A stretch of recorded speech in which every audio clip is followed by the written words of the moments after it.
smo ljudi, evo nas ponovo u novom klipu na Stevo Gaming kanalu i kao što vidite nismo na Stevo Gaming profilu nego smo na mom privatnom, kako ja to mogu da kažem, i imam 9928 darka. E sad, mene mrzi da skupljam 10.000 darka, pa ćemo kupiti Barbarian Kinga ili ti Barbarian Kinga i krećemo. Stavit ćemo ga, gdje ćemo ga staviti?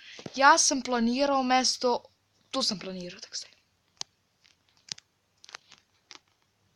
Jeste li spremni? 3, 4, sad! I gemovi. Puć! Imam sopstvenog Barbarian Kinga.